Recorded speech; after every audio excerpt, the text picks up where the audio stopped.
Hello friends, food Bangla চ্যানেলে সবাইকে স্বাগত। আজকে একটা রেসিপি শেয়ার করতে চলেছি। ঘরোয়া উপায়ে আমি আলু বিরিয়ানি রেসিপি করবো। আর কীভাবে করবো স্কিপ না করে প্রথম থেকে শেষ পর্যন্ত দেখতে থাকুন।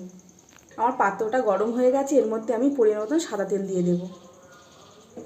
আমি সাদা তেলের মধ্যে পরিমাণ মতন একটু ঘি দিয়ে দেব। এর মধ্যে যে আমি পেঁয়াজগুলোকে কেটে রেখেছিলাম সেগুলোকে আমি তেলের মধ্যে একটু বেরেস্তা টাইপের করে নেব।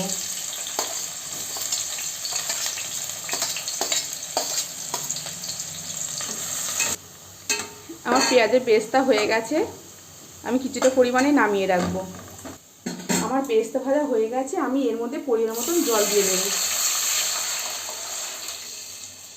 পরিমাণ মতন আমি লবণ দিয়ে দিলাম, পরিমাণ মতন আমি হলুদ দিয়ে দিলাম। আমি যে আলুগুলোকে কেটে রেখেছিলাম সেইগুলোকে আমি দিয়ে দেব।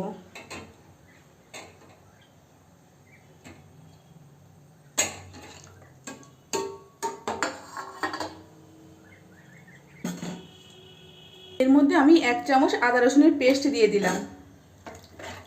এর মধ্যে আমি 1 চামচ লাল লঙ্কার গুঁড়ো দিয়ে দিলাম।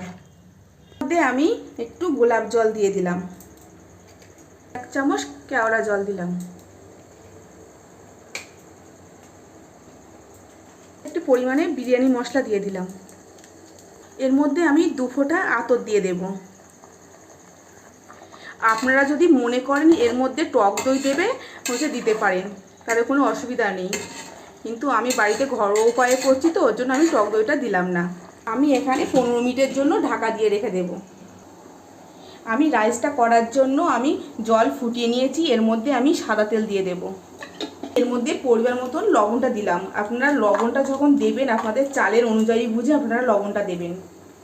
আমি রাইসটা করার জন্য যে মশলাগুলো লাগে গোটা, সেই মশলাগুলোকে আমি দিয়ে দেবো। আপনারা চাইলে একটা ন্যাকড়ার মধ্যে করে বেঁধেও দিতে পারেন।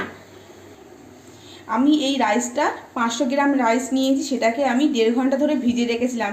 ভিজিয়ে রেখেছি বলে আমার ফুলে উঠেছে কতটা দেখুন, আর কত সুন্দরভাবে লম্বা লম্বা হয়েছে চালটা।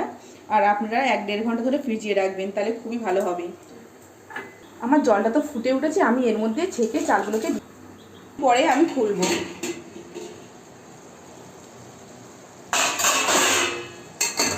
আমার আলুগুলোও ভালো করে সিদ্ধ হয়ে গেছে, এই দেখুন কত সুন্দর আলুগুলো সিদ্ধ হয়েছে, আর গ্রেভিটাও গাঢ় হয়ে এসছে।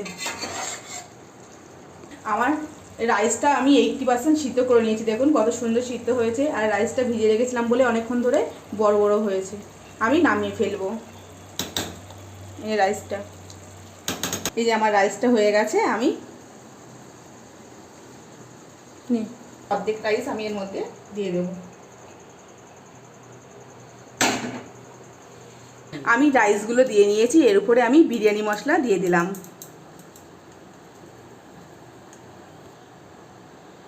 উপর দিয়ে আমি গোলাপ জল দিলাম, 1 চিবি কেওড়া জল দিলাম। পেঁয়াজের বেরেস্তা করে রেখেছিলাম সেটাকে দিয়ে দিলাম। ওপর দিয়ে আমি ঘিটা দিয়ে দিলাম। আমি ঘিটা একটু অল্প পরিমাণে দিচ্ছি, নামানোর পরে একটু দেব। এর মধ্যে আমি আতর দিয়ে দিলাম।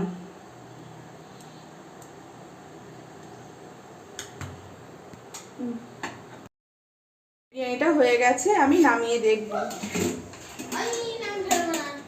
কত সুন্দর ভাব হয়েছে, এই দেখুন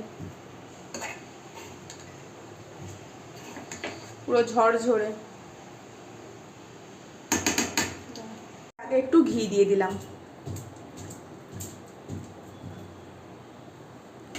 এই দেখুন দোকানের স্টাইলে বিরিয়ানি হয়েছে, কত ঝরঝরে। একটু কিন্তু তলায় যে গ্রেভি ছিল দেখুন কত সুন্দর হয়েছে। একটা রাইসও কিন্তু আমার ভাঙেনি, খুব সুন্দর হয়েছে। এই দেখুন কত সুন্দর ঝরঝরে হয়েছে রাইসটা। এই রেসিপিটা যদি ভালো লাগে আপনারা কমেন্ট করে বলবেন, আমি প্রত্যেক কমেন্টে রিপ্লাই দেব। পুরো ঝরঝরে রাইস, এই দেখুন ঝরঝরে রাইস।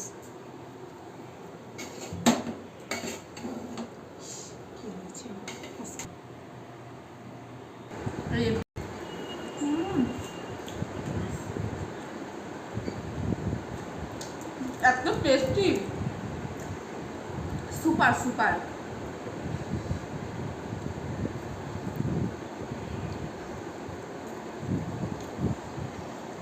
আর চিকেন কষা, এটার সঙ্গে আলু বিরিয়ানির সঙ্গে যেহেতু চিকেন কষাও লাগবে না, শুধু শুধুই খাওয়া হয়ে যাচ্ছে, এত টেস্টি হয়েছে।